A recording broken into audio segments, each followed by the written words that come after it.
It has been a very wonderful, long, fun day in this room.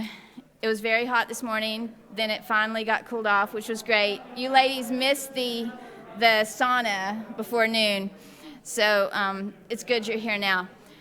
We've been doing gaming and entertainment all day. This is the only day we have that whole track, and I have some announcements to go over for you real quick, because this is our last panel for this track in here today. We have the welcome reception tonight. Don't forget, at the Santa Clara Ballroom at the Hyatt Regency Santa Clara Hotel. That starts actually right when this panel ends, okay? So we recommend that you go over there and do some mixing, networking, have fun. The Augie Awards are tomorrow night. We have 15 breakthrough categories as well as 3 Best in Show categories. That will be at 7 p.m. in the Mission City Ballroom, which sounds like a lot of fun. Tomorrow there is also happy hour at the Playground Exhibit Hall from 6 to 7 p.m. and an after party at the Glass House in San Jose from 8 to 11. So those 2 are tomorrow night. So tonight we have the mixer. There are, if you're sharing pictures or videos of people here, that's fantastic. Please do that. Use the hashtag AWE2021, please. And tomorrow, don't forget, the exhibit hall opens. I don't know if anybody else is excited about that, but I'm very much excited about that because I want to see what all kind of new cool games we have up there. So that opens at 11 a.m. Anybody else excited about that? Yeah? And AR or VR? AR games or VR? Say it. Oh, I'm crushed. Yeah, I like AR games as well, but man, VR is my thing. All right, so 11 a.m. to 6 p.m. tomorrow, and then of course it'll be open again on Thursday. We would like to say thank you to the sponsors. Gold sponsors for this event: Arbor XR, Care AR, a Xerox company, HP, Meta Materials, Plug XR, and a huge thank you to our titanium sponsors, Niantic, Qualcomm, and Unity Technologies. Let's give them all a hand, please. Now, for our last panel of the day, these lovely ladies are up here to chat with you about unlocking XR, how games lead to XR experience design. I think this is such a great topic. I was researching all of you before this, and just the topic, the input you put for it. So I'm really excited to hear what you have to say.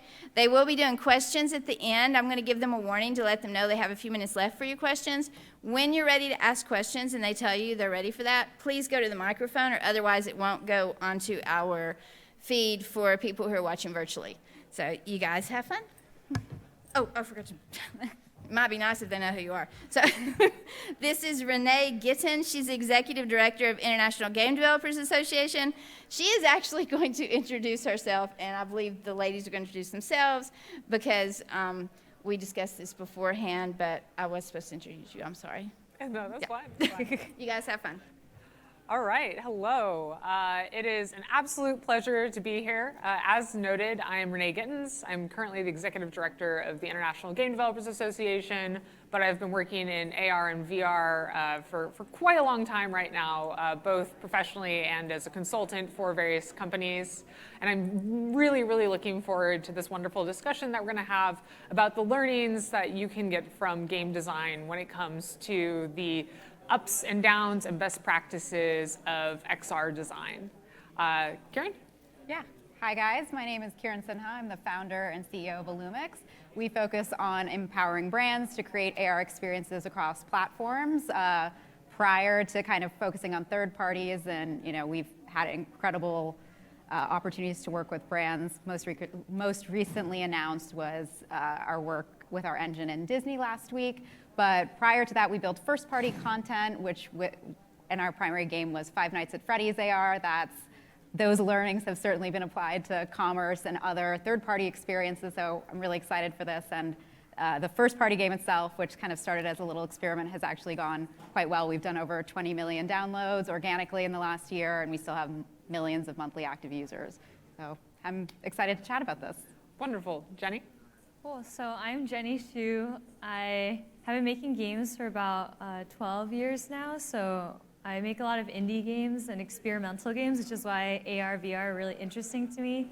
And I'm really into fitness. I'm like a very much an avid long-distance runner. So I think just the application of gaming and fitness is quite interesting to me, and that's what I'm working on now at Talofa Games. So I'm very excited to talk about just like applications of gaming as well, and gamification, and how we can all learn how to make more interesting gaming experiences. So, yeah. Well, that actually works out perfectly, because the first topic I wanted us to talk about is gamification of motivations, and what developers can learn from how we gamify motivations and how they can apply that to AR and VR experiences. So Jenny, do you have any thoughts on that?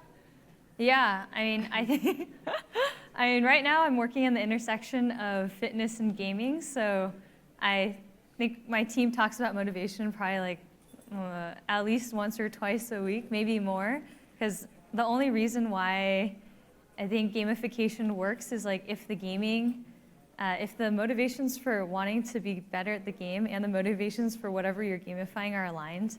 Like if you only gamify something and you slap on a leaderboard at the end, that usually doesn't work. There's like a really good book called like Actionable Gamification by Yu-Kai Choi, I believe, and I think they talk about like some of the best gamification being something like Zombies Run or like Duolingo, where like a lot of the ways that they apply gamification is like you actually want to like rise in the leaderboards, you like want to engage in this like fun running experience. So I think with AR it's even more interesting because you can actually like feel like you're a part of the experience. So yeah, I can talk a lot more about it. No, absolutely. Something that I always tell game developers that I'm working with who are looking to optimize their design and their motivation for their players is to think about short-term, mid-term, and long-term goals. The short-term goals are like the impact in the moment. For games, that might be landing a satisfying attack, but for another experience, it might be doing something satisfying, engaging with a UI element that feels good to engage with. Whereas midterm goals are something like your full, like a short-term motivation. In Pokemon, that might be winning a Pokemon battle or catching a Pokemon. When you're looking at other experiences, it might be completing a full task or doing something else, and then celebrating that in some way. And then of course your long-term goals can be, I don't know, filing your tax returns, whatever the ultimate goal is. So I think that looking at motivations in these small repetitions, medium-term repetitions, and your long-term repetitions is a great way to break down the motivations for your user so that they are feeling engaged in the moment. I'll say, I think the way that I see this element of gaming apply most frequently to AR is I think what's often AR's greatest failure, which is retention.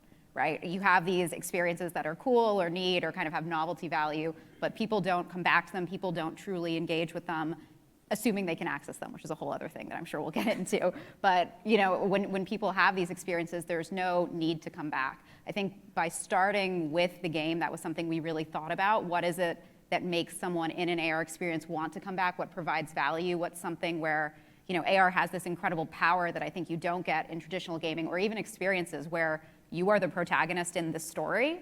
So I say story meaning it doesn't have to just be a game story. Every brand is telling a story, every experience, every moment in some ways is a story that's being told, but you being the central activist in that story is something really powerful that AR gives us that enables brands, I think, to connect in a more visceral way with the consumer. There's something powerful about you being an active agent and about this world actually being a part of your world. It's much more personal. It's in some ways more personal and natural. And so I think the biggest thing that we look at, when we work with third parties that we've been able to carry forth from our first party gaming experience has been really thinking about what is that right match where you as the agent have an impact on the brand, that you feel that connection. It's something that I think is even more relevant in the world of today. If you think about like the growth of TikTok or even just the video medium, people want to be a part of the brand in a way that I think is very distinct than what's happened in the past decade. And so I think AR is a really interesting way of pushing that forward and really thinking about what is the motivation for it being in your space. For you to be a part of that story is what enables brands to create effective third-party content that actually does give you that retention and that motivation to come back and re-engage. Yeah, absolutely. You brought up so many points there. I can go in like 3 different directions. But one thing that you brought up was feeling like you're a part of the world, you're part of the story. I know that in games, geez, back in the early 90s, there was the term like immersive sim. You want to get that immersion within the game world. What do you think that we can learn from gaming when it comes to making immersive experiences and really drawing the user into the world? Yeah, so I think one thing that I really think about a lot is immersion, because what we do a lot of is actually audio AR, and that's like trying to make your, like if you were just walking down a street, like narrating that experience and making that interesting, like how do you do that in a way that isn't just like listening to like Spotify or like listening to like an audiobook? And I think just like the idea that like you are in the middle of, like you are the protagonist, as Kieran said, which is a really cool feeling, but also like the fact that your actions change the environment, like your audio environment. Like one moment you're hearing this like very calm music, and then you like speed up during your walk, and then suddenly you're like in some scary territory, like scary spooky lands. Like it's just very cool how you can almost like make someone's imagination fill in the blanks too. I think that's really cool with audio especially. So at least like in terms of like really making the person feel like they're in this world, like I think audio has a lot of potential, while AR glasses are still kind of in the works. Like I think that's probably the first part that's going to be solved, or where a lot of innovation is going to occur, and then I think like the visual component will come a lot later. So at least that is what I'm currently working a lot in and can talk a lot more about, but yeah. I think for us, like the two of the pillars that we look at for every experience is immersion and accessibility. If those two things are there, I don't think you have a successful AR experience on your hands. And I say this because when you think about what additional value does AR provide from being on a flat mobile device, right? And I think that that's really like the question here is, why are we asking more of the user? There's more interaction. What are they getting out of that delta? And I think immersion is really kind of the answer. It's that there's more interaction, there's more engagement, that translates to better KPIs, and that all starts with this concept of immersion. And I think when we look at the type of AR experiences that can exist, and you see this in gaming certainly, but I think with AR, it's about contextual relevancy. That's the gap. That's what makes AR content so much harder than everything else. And I would include, every other form of content has had a complete control that us as developers can kind of exert on a space. If it's you're building a game, you're building a website, you're building an app, you're anything, right? You're making a movie, you're controlling what the user sees, what their user flows are, what they're doing. With AR, these experiences are going to happen wherever the user is. And that's a fundamental discrepancy in how we think about content creation and creating effective content. And so really, I think one of the first questions to ask is, what is the world or the fantasy that you're stepping into, and how does AR actually fill that gap? That's an example of where Pokemon Go did really well, right? How do you believe you're in the Pokemon world? Bulbasaur is sitting right there. Great, we're here, right? Everyone's made the jump. That's really all you need. There are other types of IPs, other types of experiences where there might be more, or there might be something different. With Five Nights at Freddy's, it was this idea of a nightmare come to life. And we thought about that contextual relevancy. Where are people playing this? It's primarily at home. Can we turn people's homes into sort of a haunted house come to life where this world is around them, and we've just translated something that's friendly, like their homes, into something that's deeply unfriendly through audio, through visuals, through this fantasy that we can put them in through the medium of AR. And so we see this, we do commerce and stuff as well for virtual try-on, but it's that same thing of what is the element that you need to believe you're sort of in the story and the brand of the world. And I think that immersion is a really important part of it. It's why I think you see a lot of examples of, I'll call it out, tabletop AR fail, right? Having a miniaturized version of something sitting on your tabletop fundamentally misses immersion, and therefore I think it misses the value chain, and you're just not going to see, I think, successful experiences that look like that for the most part. Absolutely, and I'm really glad that we're talking about audio here, because I remember my very first time wearing the Vive headset far before it was called the Vive, and back when it had QR codes all over the room and wasn't really built out. And I was going through the different demos, and in one of them you're in a room and there's a big fan, and it's near your head. And the thing that broke immersion for me first is that the sound of the fan didn't move as I turned my head. And in AR and in VR, where you have in-person or actual world things that are supposed to be there that are generating sound, it will easily break immersion if the sound does not change location, or rather stay in location as you're tilting your head. I think there's a lot of really interesting technologies that you can use there. Not only are you making sure that sounds coming from a static object are being properly conveyed, but if you have something like an ambience track where you have an owl hooting or some other sound like that, you want to make sure that that ambience track is actually modeled in a way where if the player turns their head, that the owl stays in the same place instead of coming with them, because that can be very immersion breaking. Another interesting thing that's come up here is talking about content and the creation of content.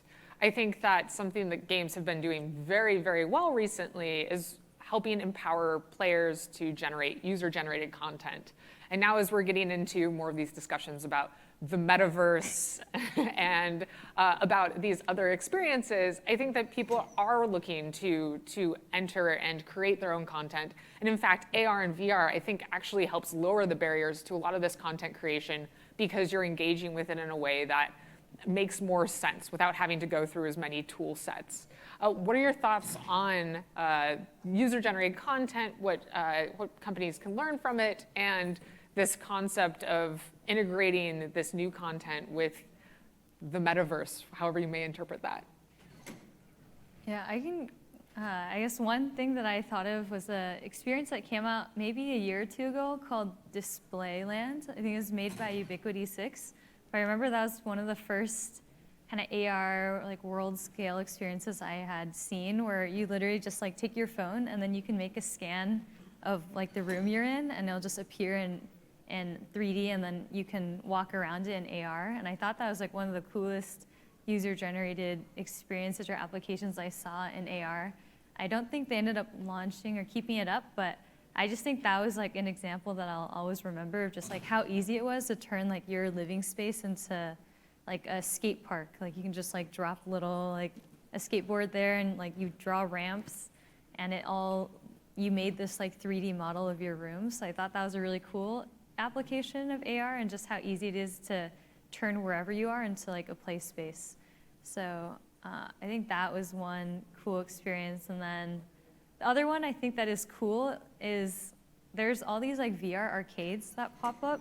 I guess talking a little bit more about AR, but or VR, they have essentially like a space where you can like play in, but they incorporate like the real physical environment in the VR experience. So I thought was a really cool way of like making it personalized, like actual real life as well as a VR.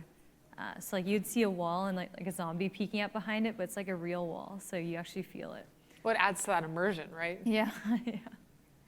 Do you have any thoughts on? I'll diverge a little here. I think that when you look at a new space, typically what you see is the progression as successful first-party content, enabling platforms for third-party content, and then the creator economy comes. I think in AR, we're certainly nowhere close to creator economy yet. I think we're really talking about first-party maybe moving into third-party soon, but that's sort of where we are in that ecosystem. There's very little doubt in my head that the creator economy will be a huge part of the metaverse and where we're going. And I think what we see in the creator economy today, in mobile with Roblox or with Rec Room or in those kinds of spaces, is the tools that are being developed, I think, will play an important part in shaping the metaverse. So when we talk about procedural generation, the ease of these core building blocks, that I think will all have direct applications in accelerating the creator economy in AR and VR. But the biggest issue, and I think, being honest, I think this is where Displayland failed, is why?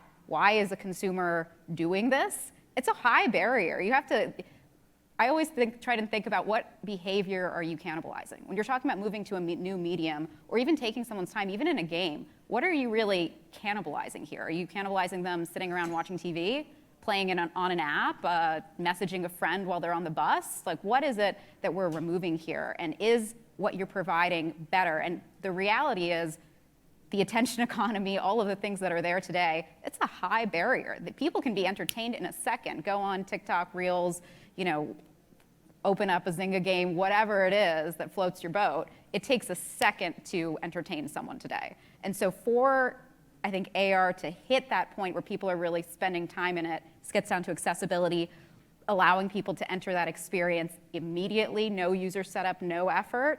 And I think, if you can't even get there, we're certainly not close to people spending additional effort and time to build these worlds and really engage in the creator economy. So I think it's a big picture idea. It has a ton of potential. I have no doubt it's where it's going, but I do not think it is relevant today.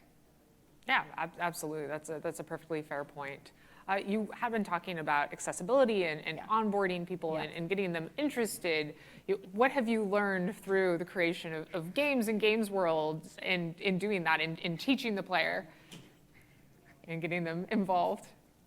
I have very strong feelings on that. I have very strong feelings on the problems of accessibility. I mean, you see it in games, right? You spend months working on your FTUI, first-time user experience in games. That funnel for actually bringing a user from downloading your game to actually being in a core gameplay loop is a artistically crafted and painstakingly worked on activity. And it's challenging. I mean, the discrepancy from someone downloading your app and opening it, you're going to lose people. Every single step of the funnel, you're going to see a huge cut until you actually get someone to your game loop. And this is, you could build a successful game company off of just getting that one piece right, and I'm absolutely serious about that. So this is something that games have spent a lot of time working on, and I think is one of the most important lessons to bring over to AR because of that cannibalization, because of what is the barrier out there for someone to engage in content is very high. It is very high, and so the friction of saying, go download this AR application, and you don't know if the experience is going to be good or bad, open it up, scan your space, wait for something to appear. No one does it. We see that in the numbers. No one does it. It's really high. And so I think we see the success of certain types of AR like web AR, some of these approaches on Snapchat or platforms where you're there for another reason, and these AR injections basically are contextually relevant and easy to access. And I think that's where you're really seeing success in the industry today. So we have spent, actually 4 to 5 years trying to minimize the effort required to get someone into an AR interaction. We kind of liken it to the experience has to be the equivalent of taking a photo. You pull it up, you see the camera feed, and bam, you're in AR. That is all that has to happen. And that has been a huge part of the philosophy that we've kind of engaged in with our focus on the mass market consumer at Illumix. But I think you have to spend all your time and energy thinking about that funnel, thinking about the accessibility, thinking about the contextual relevancy of it. We have a lot of things working in our favor now, right? You go to a restaurant, there's a QR code. The familiarity with the format has gotten higher, but the key difference here is when you're at a restaurant, you know what's on the other side of it. I know that if I scan the QR code, there's a margarita on the other end. That value is worth it to me, therefore I'm going to do it. But the format itself, being accessible and being something familiar is hugely advantageous for AR, but you have to be able to minimize that so small because people do not yet have confidence in what kind of experience is on the other end of it. So that barrier is still high. Yeah, absolutely. And I think reducing the barrier is important, but so is making the onboarding feel, as we talked about before, gamified, creating motivations, celebrating the user for figuring out how to take a picture or scan their room. I've worked at multiple companies that make that onboarding process feel like part of the experience, and it has greatly increased the retention of the users through that very initial onboarding process.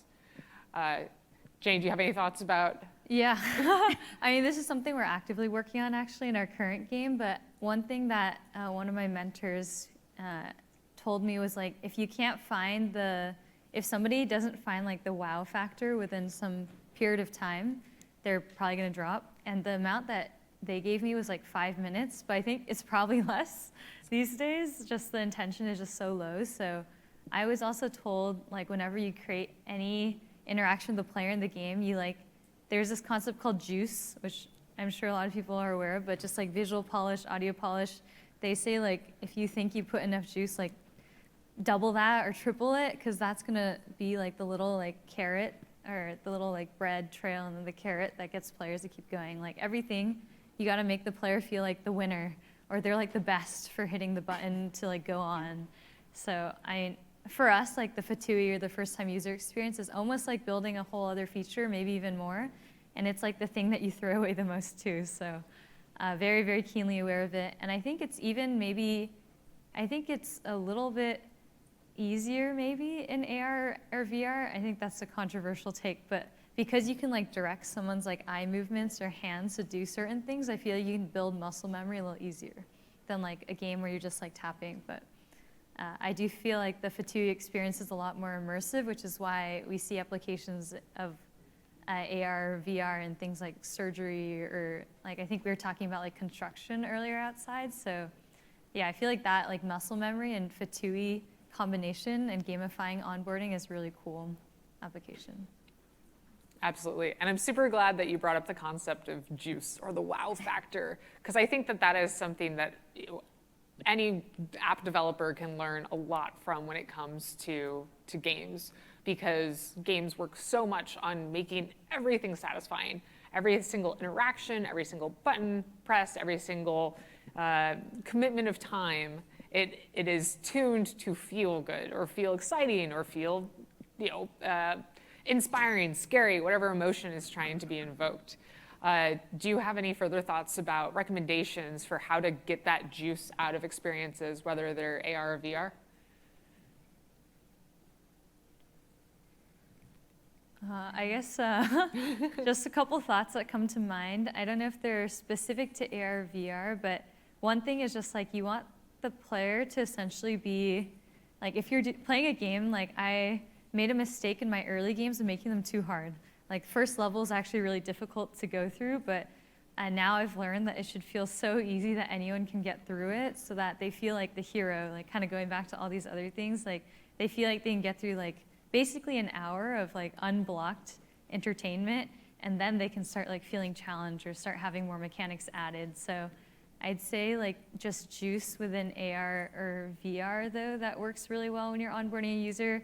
I'd say within AR, it's likely just like how many visual effects can you add? Like how much audio immersion can you add to that experience? Or like in VR, I think it's a lot easier because you have a lot more to work with, like the haptic feedback, just like the ability to like redirect the user's eye to like different places to surprise them is really cool. And then, yeah, I'd say just those dimensions like haptics, visual, audio are what I can think of, but maybe Kieran has more ideas. Well, I mean, two ways to think about it. The generic advice I would say is with AR specifically, the focus should be on the intersection point between the digital and the physical, right? There's the worst thing you can do in terms of that first experience, just in terms of emotional impact, would be just to have something appear. No transition, no blending with its surroundings, no those little juice or flourishes or things like that, I think can have high impact, because really what you're trying to get out of the AR is that stepping into a fantasy, believing that this has appeared or grown out of the space around you. I think those things have outsized impact in the world of AR. The other side, I think, is highly personal to each brand, right? I think it goes back to, again, I would ask every brand or everyone who's thinking about AR to really spend time on the why part. Why is a user in this world? What is unique about it? Really push yourself on those elements. What is the fantasy, right? Like that's really the question. What is the fantasy that they're walking into? What does this world look and feel like? And I think if you can narrow that down to here are the three adjectives, or here are the three core concepts that are special or different, or really what we want that user to feel, you can take those and translate those into specific flourishes or features, whether that's highly audio-centric, highly visual-centric, but I would try to make sure there's a parallel mapping between those two things, because that's really how you're going to maximize that first punch, which I think is incredibly important for impact. Yeah, absolutely. And I like that you mentioned having these core things to focus on. When I'm advising game developers on adding functionality or considering the design for their games themselves, one of the things that I tell them is to first create an elevator pitch and tune your elevator pitch of 2 to 3 sentences that fully captures exactly what your game and your experience is, why it's unique, why anyone should be interested in it. And then anytime you are making any decision to add a feature or functionality or remove a feature, think, is this going to add to that, that elevator pitch, or is it going to take away from it? And I think by considering that, it helps you tune everything that you're doing to that purpose that you've determined. Do you have any recommendations for developers as they're looking to create consistent motivation, goals, language, and even experiences around these pieces of content. Yeah, I guess adding on to Renee's earlier point, like I think establishing game pillars is also really important. Like whenever we add new features or talk about new things, we think about our pillars. Like a couple of famous pillars, Niantic's is like exercise, social, and exploration. So like, for example, like whenever they make a new feature, they look at those pillars. Similar to that, like we have our own pillars, like one of them is social. So if we make a feature and it falls into like 4 out of 5 of the pillars, it's probably a good thing. But if we add in like a crazy cosmetic system and it doesn't fall under social, it doesn't fall under anything else, like it's probably not worth the time. Because I think scope creep is really real within game development in general. And I feel like it's really easy to get distracted by like adding like some auxiliary feature that doesn't add to the main experience. So that's probably just advice I'd give, is just like establishing core pillars and trying to make sure everything like falls within that and to keep like the core of the experience tight. So. Yeah, I would say to this, and whether you're building a game or any other type of AR experience, the base thing you need to do to get right is like the cheapness of building that prototype is much, I think, lower than what people expect. There is, I think, a want very often, this kind of scope creep of saying, oh, well, wait, I don't want to show anyone that, or oh, I don't want to test that out yet because, it only has black boxes, or, the core mechanics are not there. You can name forever the things that you want to add for polish that you think are really going to be what makes the experience successful. And I've certainly been guilty of this before, of it won't work at this phase because we don't have X yet.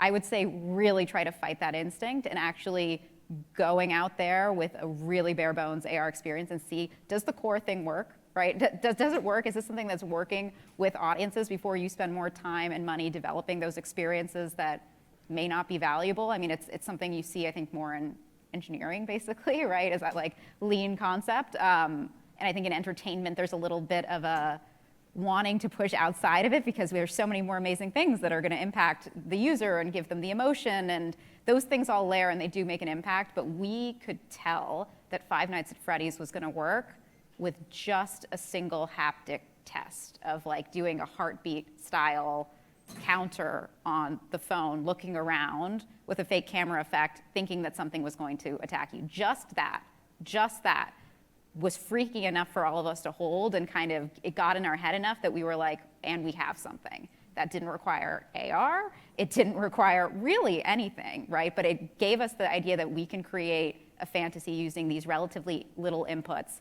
that can get inside someone's head. So really, it's always cheaper and easier to start than you think, and AR development can be expensive and a huge pain to really get into. So think about what again, it goes back for me, it always goes back to that core fantasy thing. What is that one thing that you need to get right? And test that aggressively and cheaply as early as possible.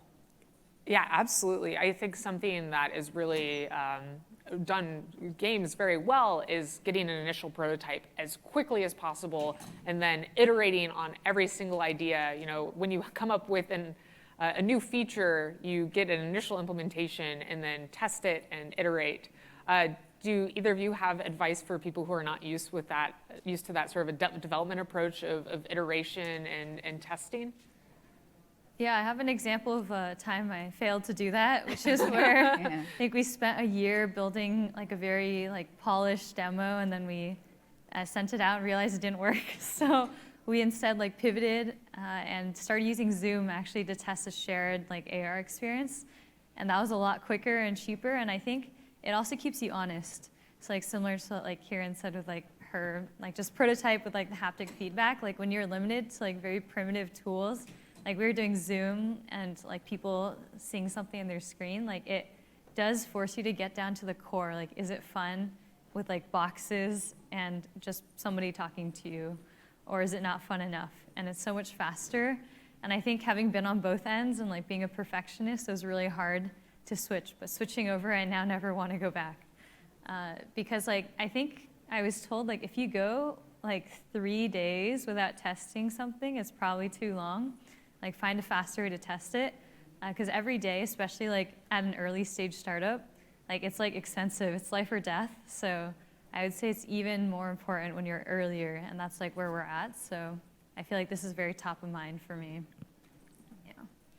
One of my favorite GDC talks ever was by Shell Games about brown boxing, is what they called it. In video games, we have this concept called gray boxing, which is blocking out a level with non-polished art assets, just putting in literal gray boxes.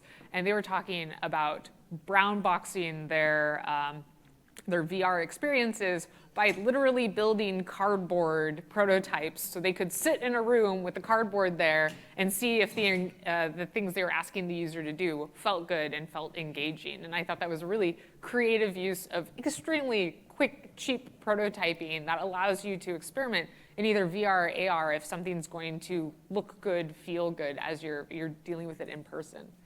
Do you have any prototyping advice?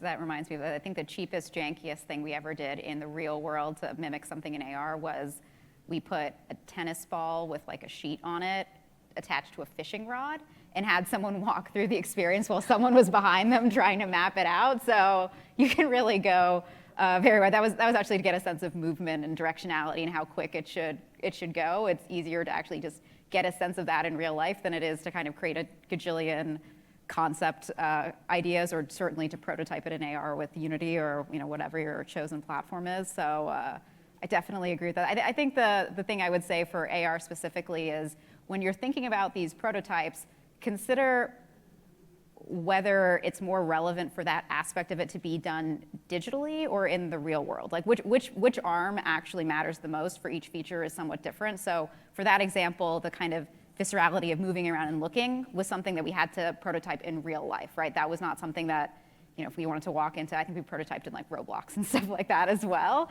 That was not the right fit for it. But there are certain other features where we're really talking about bringing digital elements or, into the real world, procedural generation, things like that, where doing that in a digital environment was the fastest, cheapest, and most accurate way of doing it.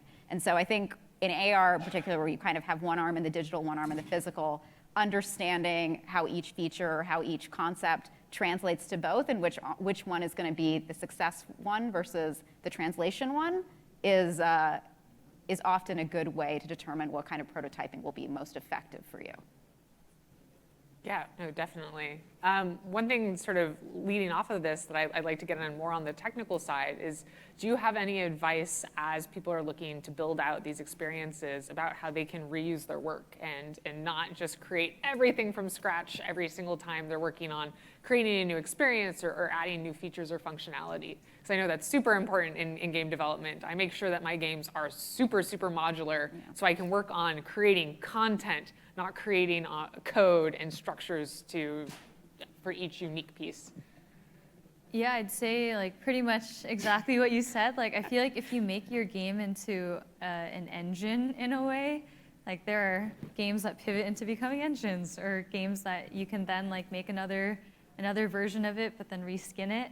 And I think it's a powerful development tool to like create internal engines. Like we developed engines so that our designers can essentially create new experiences, which I feel like is a very common game practice where you can just export Google Sheets or upload Excel sheets and it changes the entire game without needing to publish any line of code. So I think even just like in terms of the time saved, like that's pretty crazy for a lot of live ops games and games as a service. So yeah, I'd say definitely like build games modularly, but there's also like, I think in the early stages, like you can also systemize too much and then you don't spend time on the development of the game. So I'd say probably make the game fun first. Like as Kieran said, like get that like one thing right, and then after that, build the systems to make it work. Otherwise, you're just building a game engine, and that's not the most fun thing to do. Yeah.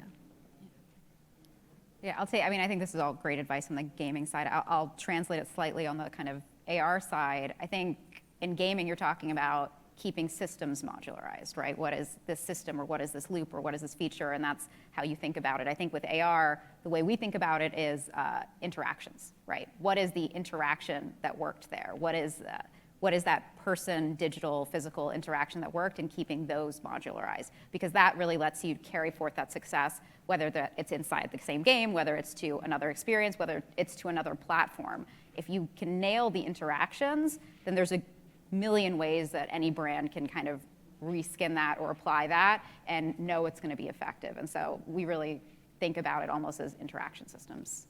And the great thing about that is you're having consistent input language, and so you pretty much onboard somebody once, and then they can understand everything, in their other experiences. Yes. Awesome. So when it comes to modular systems and creating development and content, how can you tell that you've created enough content for the user to be continuously engaged and entertained? How do you know when a feature is enough or when the amount of content that you create is enough? Hard question, I know. Yeah, I think this is a tough question because it's something we've run up against like a lot, and I'd say like a lot of it sometimes comes down to like just collecting data and just play testing as much as you can, because I think like a lot of platforms like rely on just like generating like content like every day, every week. And I'd say that it's maybe a little bit easier when you have the world as your playground to like get people to come back. If it's like a location-based game, like you go anywhere and it changes just a little bit if the game design is correct. So I'd say that is one advantage of creating something like within the real world. But it does take a lot of just trial and error and just like seeing the data. Like even if you ask someone like, hey, like, did you play my game a lot? Like only the data will show like if they actually came back and like it was repeatable. And we do a lot of tests with like, is this like one piece of content going to last someone like X number of days? Like if so, if we scale it up, is that actually going to be a sustainable business? If not, there's probably a problem.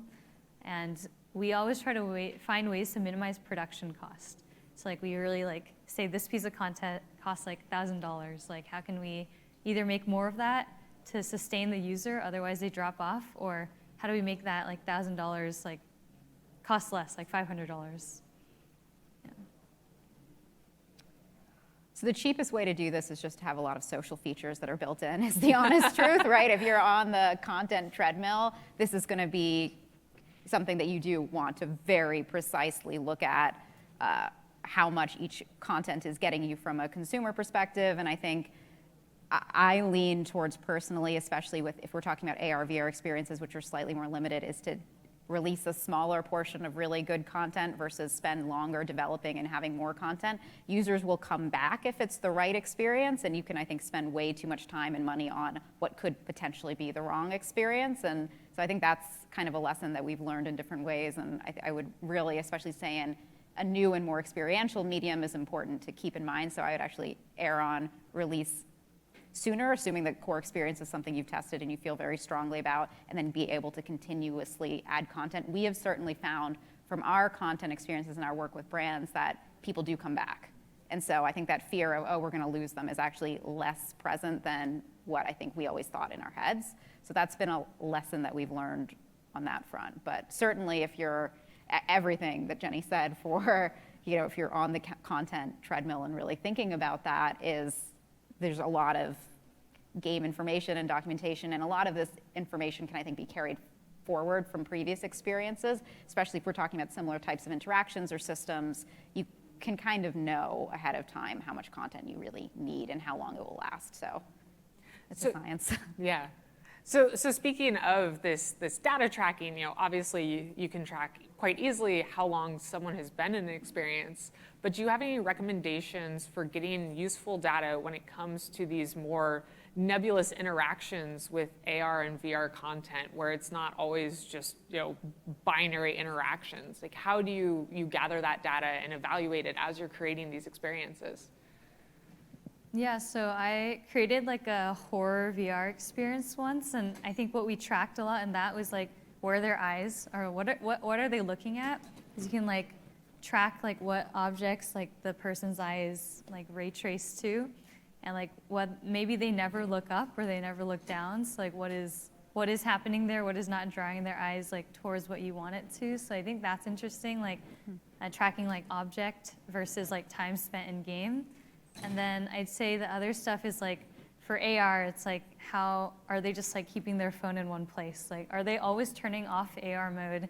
I know in Pokemon Go, like there's that like Pokeball throwing mode, but how many people like turn off the AR mode?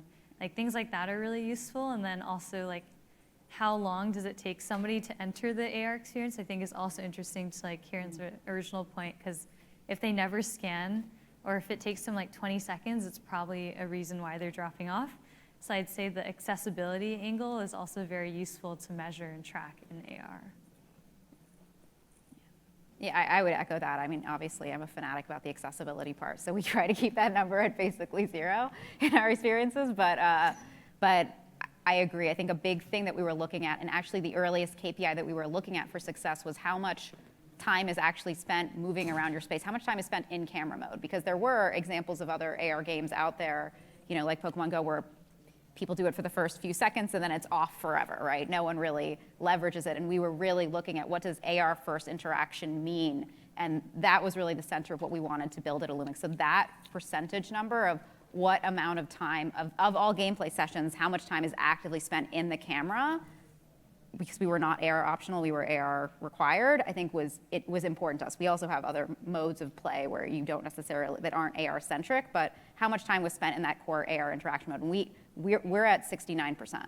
So it's a vast majority of time is actually spent with people holding up their phones and cameras moving around their spaces. And so that was, and I think still is, our most important KPI that we look at. Wonderful. We now want to really open it up to questions. So if anyone has questions for the panelists, there's a beautiful mic right there. Please make sure to ask your questions into the mic so that everyone virtually joining us can hear your questions.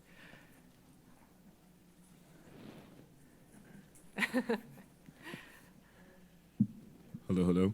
Hi. First of all, you guys, the three of you ladies just completely killed it. I think you guys did so well, honestly. It was incredible.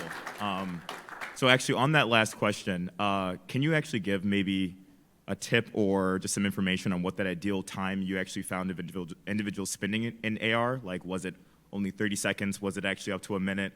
Have you found like a sweet spot there? And was there a way, or after finding that out, how are you actually trying to push individuals a little bit further to spend more time in AR? So if you could speak to that, that'd be great. But again, thank you so much. Yeah, I'm happy to kind of address this. So we started with shorter gameplay AR sessions, right? So it was really in the order of more like 30 seconds to a minute. And over time, we've actually expanded that. What we found was that switching in and out of modes was probably the thing that users liked the least. So if they were already in AR, they were having an experience, it was immersive, and then all of a sudden it wasn't, that was actually more jarring, whereas we were very concerned, and keep in mind the ecosystem, 3 years ago was like, no one's going to hold up their phones, no one's going to do this, it's going to be a disaster, people don't really want to spend time. So each of these AR sessions, we've extended to being a few minutes, basically, and we found that to be effective, where there's enough content, they're engaged enough, but it's probably not an experience where you're going to hold it up for 30 minutes. We do see session times at that, like in terms of gameplay session times, at that amount where people are going in and out and having anywhere between 5 to 10 of these AR sessions. But each individual session we kind of keep at that amount, and then they can come back and feel successful and level up and do all of those types of things, see whatever they've earned from the AR modes. But that's what we found as a sweet spot. It definitely does vary by experience. And the other thing to keep in mind, of course, is technical limitations. We've not really touched on that, but obviously with AR, that's a huge bear to deal with, right? And you want it to be, and the longer that AR session goes, the more you're running up against it. So there's a combination of what the consumer wants and then what the tech is giving you and what's kind of working for the consumer on that front as well. So we find around like 2-3 minutes about right. Awesome. Yeah, I guess I'll add a little bit to that, which is, the number we found is perfect is also 1 to 3 minutes. And then the thing that helps a little bit, like on a practical side, is like if you can increase the number of things in world space versus like switching somebody over to like a menu, which is what I think is called like, I actually don't know the name, but just like it's not in the world, it's just like flat screen space. Yeah.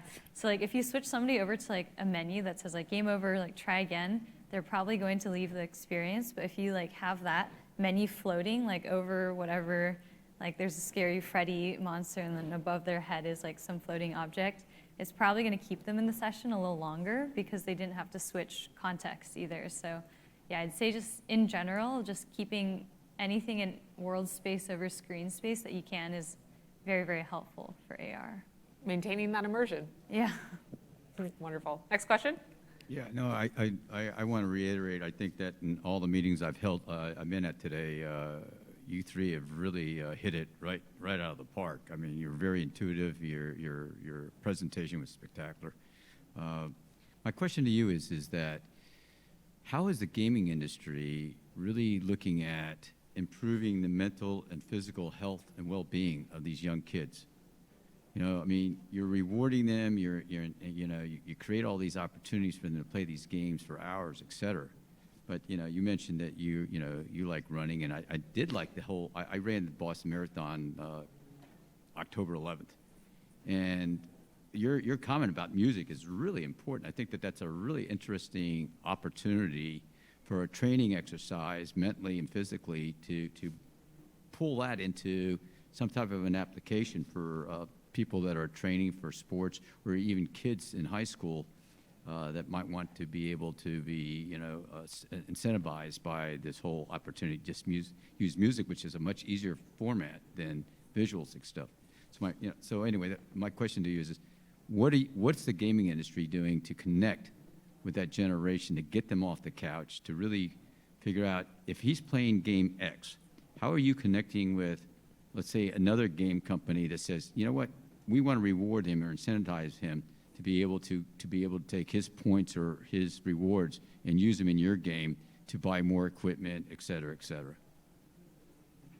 Yeah, there's a lot of aspects to that question. I think one of the first ones I'd love to address is I think that there are many companies within the game industry that are doing a lot to support healthy interactions with their game content.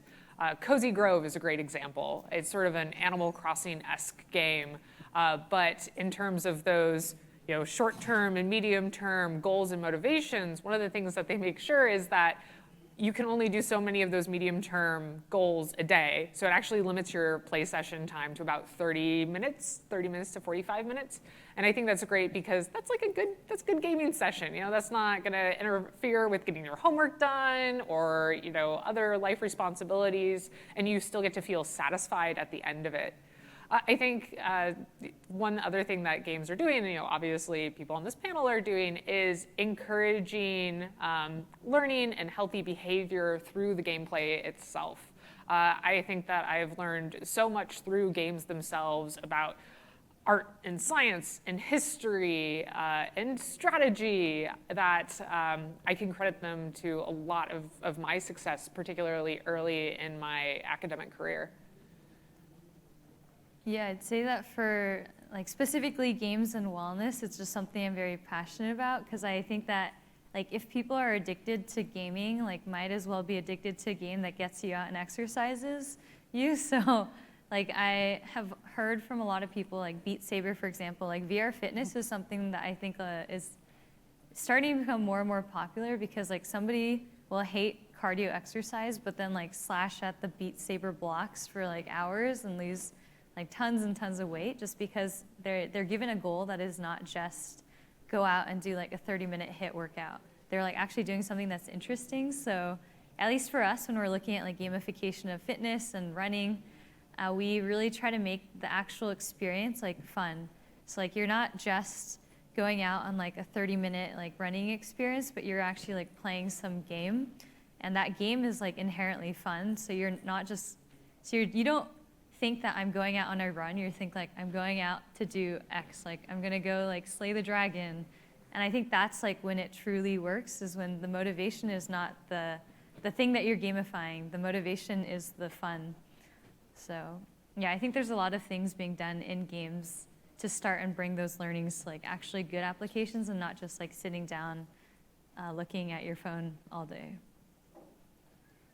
I'll say two different things, one of which is more cynical than the other, but I think is probably closer to what I'd consider ground truth. And this is true not just in gaming, but across, you see this Meta is involved in a lot of this right now, but as long as the financial models and the business model are aligned to a certain outcome that might not be in someone's best interest from a physical or mental health, that will continue to happen. Bottom line, right, is that if the motivation is kind of in these free-to-play models, right, continue to get someone to click and keep going and going and going so that you can create a need so they can buy, you know, a microtransaction pack, that's going to continue to happen realistically. We're seeing some shifts towards more subscription-based models. I think there are different types of business models that enable you to separate yourself from that while still being able to kind of grow a business. But I think at the core, you have to look at how anyone makes money. What are the actions that get you to that money? And then, you know, kind of otherwise you're mitigating something without, I think, really addressing the core cause of it. The other thing I'll say is I think that gaming has extended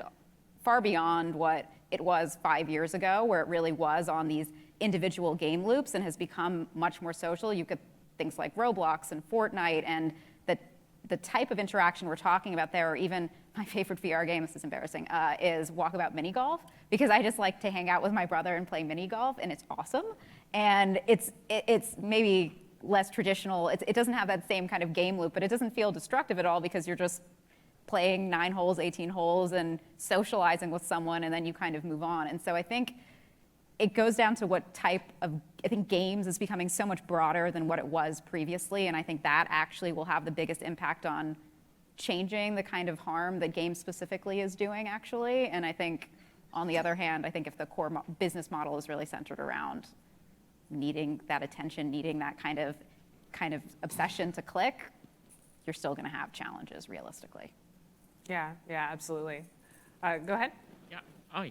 Thank you for the panel for sharing the experience. I totally agree with the friction stuff and the barrier to entry. Me personally, I'm a VR developer, so totally can resonate with that. On the other side is I feel that the Margarita example really hits me. It's like letting people understand where the value is, right? That's kind of part of the marketing. So I'm wondering whether any of you have anything can share about any piece of advice or experiences with how to marketing AR and VR games. Because before people try it, how to let them know this is the amazing magic. I think that, you know, obviously one of the limitations when it comes to experiences that are really involved with 3D is that you can't capture them well on flat screen, which is how most people are going to be consuming advertising medium. And I personally think a really good way to overcome that is to, instead of focus on the content, focus on the experience and how people are reacting to it.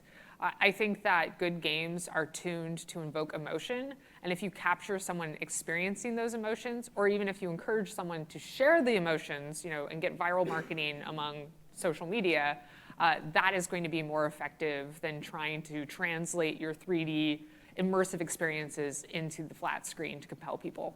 But I'm curious to hear your thoughts on this. I bring it back to the same core question of what is the fantasy or what's the concept you're selling. I think it's a concept question of, can you communicate very quickly, whether that's through a trailer or just through a description, what you're trying to do. What stands out to me, and I'll tell you what we did for Five Nights at Freddy's, was, I think this was Harry Potter Hogwarts Mystery, so not the AR one, but the first line or the first thing you saw was an owl, and it said, "Your letter has finally arrived." That one sentence answers everything you need to know because it's completely encapsulating. That is the fantasy.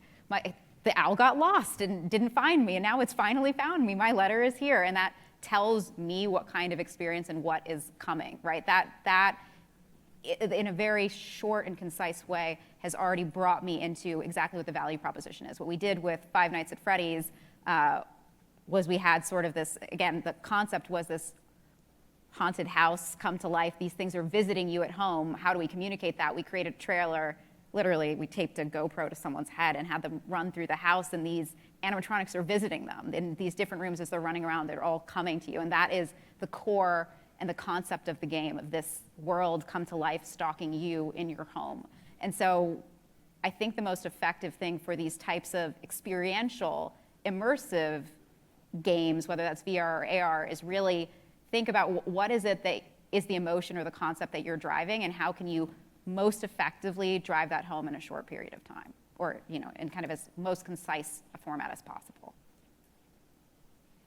Yeah, so the only thing to add here is kind of to add on to Renee's point, where I think for marketing, there's like a lot of fun, just like organic growth loops you can get, or viral growth loops you can get through like yeah, recording people as they play, because people do really funny things, I'd say, in AR, VR, which is also a point of friction, because people don't want to look silly normally, say when like using this AR, playing an AR game on the subway. But I know a lot of the VR games I play, like when I go pay for like a VR arcade experience, they always record videos of you, like when you're like getting defeated by the boss. Like I was doing a zombie experience and I got killed and I screamed like a lot, but they took a video at that point, and that's like what you share on social media. So I'd say in general, like there's like Spaces VR does the same thing, but like if you can get people to like also do the experience for like an external motivation, is like I want to get this like social media content, it also I think answers like one of these questions of like why are you doing it. And I'd say a lot of the like even the stuff around like NFT gaming these days is like trying to provide financial incentive, which is like another thing that people are doing these days, but a totally different topic. Wonderful. Well, thank you all so much for joining us. We're, of course, going to be around and going to the happy hour thing, opening party afterwards. And a brief word of thanks from our wonderful host. I apologize again for my introduction. It's been a very long day. You guys did such a good job on that panel. You guys give them some applause. It really was amazing. It's good. So I think just before you leave, your panel was not only good for developers, but from someone who isn't a developer, it was very educational and informative on a lot of levels. And I think it's something, as we watch the videos and stuff, people who are watching back, content creators, anybody could benefit from that. So I'll make sure I share that on social media. If you guys do as well, use the hashtag AWE2021. And just tag them, because that was a great presentation. It sincerely was. Thank you. So thank you.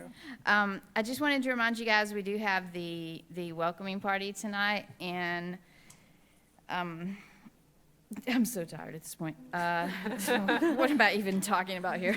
Santa Clara Ballroom at the Hyatt Regency Santa Clara Hotel. Isn't that just like walking next door? It's around here somewhere. Okay. Sorry, I'm like really dehydrated and tired. But it's the second floor, 6 to 8 p.m. Somebody figure out where it is and tell me so that I can go there with you. It was great to have you guys here today for the Gaming and Entertainment track. It has been an absolutely awesome day. We ended it very nicely with you guys. And thank you so much, and we'll see you guys tomorrow.